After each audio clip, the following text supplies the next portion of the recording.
Okay, linear substitution. So once we recognize it is a linear type equation, the first step we want to do is essentially number the amount of equations. So there's 1 and 2 equations. So I'm going to rewrite them here on the side. Our first equation is x plus y is equal to 26. And the second equation is x minus y is equal to 18.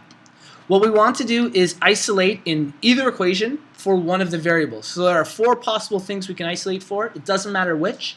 I'm going to isolate for x in the first equation. So I'm going to take the first equation and manipulate it. So it's x plus y is equal to 26. If I want to isolate for x, in other words get x by itself, I'm going to move y to the other side. When I move y to the other side, we would get 26 minus y. This is good for us because now what has happened is we know that x is equal to 26 minus y.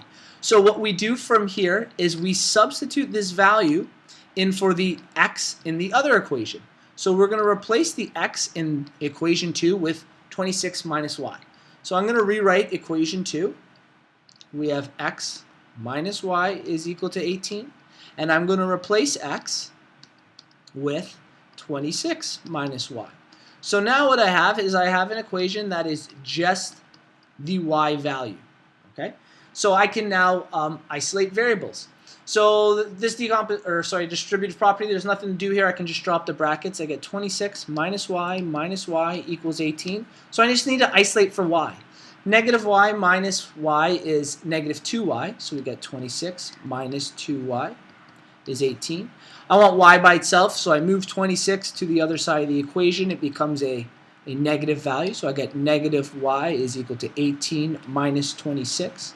18 minus 26 will give us negative 8. So I have negative 2y is equal to negative 8.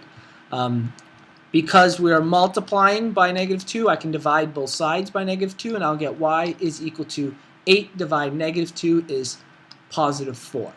And because this question they were only looking for y, I'm technically done. Y is 4. If I really needed x because I solved the wrong thing, I can plug that number 4 into either equation 1 or 2. I'll go back to equation 1 just to show you. And we have x, we replace y, plus 4 equals 26. We move 4 to the other side. It becomes x is equal to 26 minus 4. X is equal to 22. And now you have both of your answers for this.